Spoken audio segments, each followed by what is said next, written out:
Hey, welcome to Joe's Multiverse.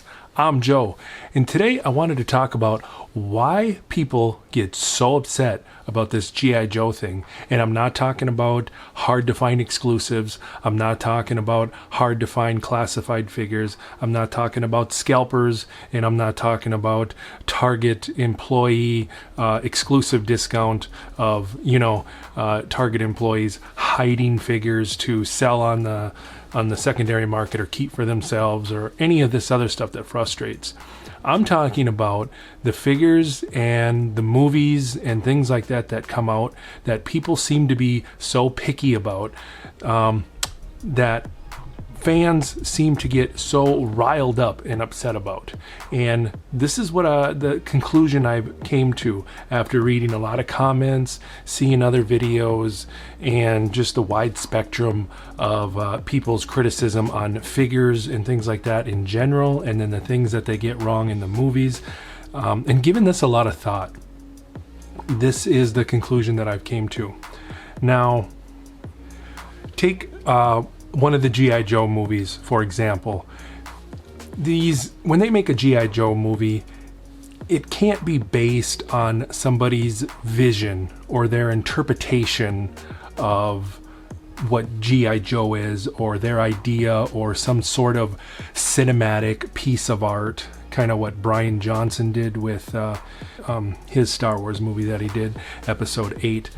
But I'm talking about what we're expecting as fans. They just can't take a property like G.I. Joe and not make it true to the origins, because this is something that we've grown up with. People that love G.I. Joe, it usually starts from when we're a child.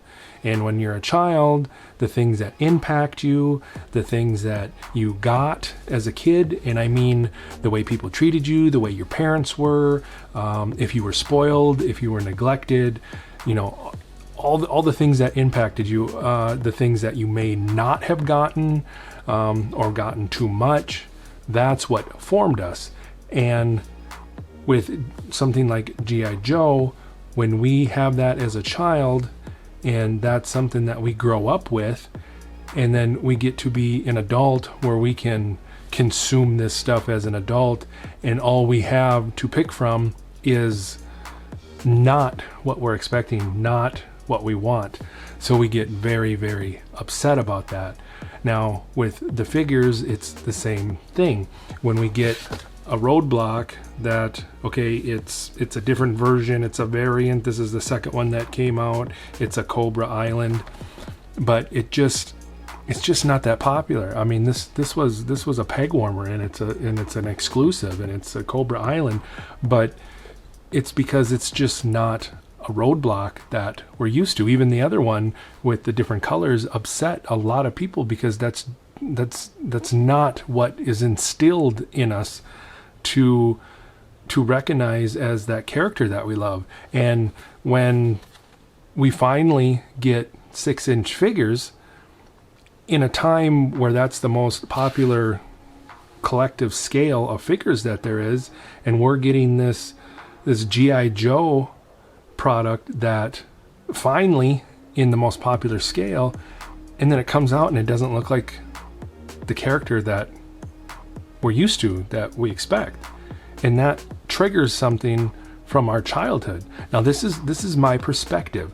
Some of you might really dig on this. You might really identify with that and agree with that, and some other people might say, "Oh, he's just blabbering on again," or he doesn't know what he's talking about, or disagree, and then that's fine. Everybody has their opinion. This is just my perspective. This is how I see it, and I think this is very true in a lot of cases, and I believe it, even if some people don't recognize that or see it. I still think it's the truth, but who am I? I'm here by myself in my little universe, Joe's Multiverse. So, nevertheless, but when we get figures, I mean, I guess to go on to the point of these figures are being hard to find. Yeah, when we finally get a 6-inch scale of a line that we should have had for a long time, and there should be a lot of these, but we finally get them, and then they're hard to find. So I mean, that's very, very upsetting. So not only are some of these not true to what we expect or true to the way they should look, they're wildly hard to find, and then the scalpers and everybody in the secondary market and people hoarding them and everything else that's just adding insult to injury. But my original point is some of these just don't look like they're supposed to. And somebody commented that these are based on a game. Well, that was probably kind of stupid of Hasbro to base their first 6-inch G.I. Joes on a game versus basing them on the old cartoon, the old comics, because that's what most of us remember G.I. Joe is, the old 80s cartoon, and that's what we want. And maybe they'll come out with that. Who knows? I'm sure they will. I'm sure they're wising up. I'm sure they've seen enough of these videos to kind of get that through their head, that we want the originals. So maybe that was their plan all along after this line. Who knows? I don't. I'm just talking about what we have to work with here.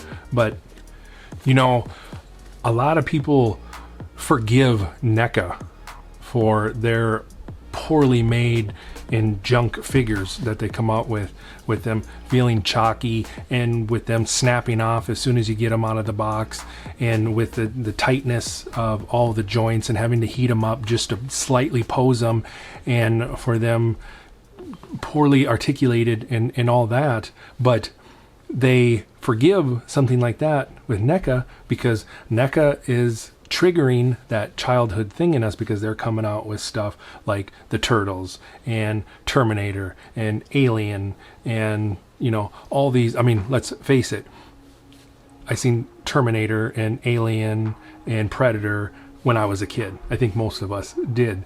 And so when we see these figures that there really isn't any other line or any other company that's coming out with those figures, and we see them and they look good, they're well done the way they look, they're poorly articulated and break easy, and they're tight as hell, stiff and everything, but we get this big Krang from the Turtles, we get a bunch of Turtles, we get Shredder, we get a Predator, we get an Alien, we get Arnold Schwarzenegger with his big gun as a Terminator, a bunch of different versions of Terminator. And I think there's a lot less criticism over those because they trigger a childhood thing. We're seeing these figures that we can get of stuff that we grew up with, and it's very, very cool looking stuff. And it really hits, you know, that nostalgia button. So when we get a 6-inch figure of a G.I. Joe figure, and this one I don't hear really anything on because it's pretty true to form, but when we finally get a 6-inch G.I. Joe figure and it's articulated and everything, and besides hard to find and hard to get, people are upset because a lot of these G.I. Joe figures, they just don't look like what we grew up with. So we get very, very upset. So I guess if you're picking up what I'm laying down, is stuff like this, the stuff that we grew up with, the stuff that formed us in our tastes and our likes and things like that, because we are the people we are because of what we went through in our childhood. If it's good, if it's bad, whatever, that's the time that we were molded, and we had this stuff. This is the stuff that we were viewing. These were the figures that we were playing with, even though they were 3 3/4. But we have this thing in our mind of what it should be. And then when we get it, when we can actually go to the store as big boys and girls, as adults, and go, that's what I want, and I can get it now. I don't got to ask mom and dad, and we can consume as much as we want and fill our garages and our basements and our man caves, and in my case, the whole place. And we have that opportunity to do that, but then the things that we're going to go get are not what they're supposed to be. You know, they're not what is in our mind and what we're expecting. So that's very, very upsetting. And I don't know what we can really do much about. I know there's a lot of people customizing figures, and just, if you're not going to give me what I want, I'll make it, and that's cool too. And I love seeing those, and I wish I could do some of that. I have a little bit, but I think that's where that's coming from, is that childhood origins when it comes to us collectors.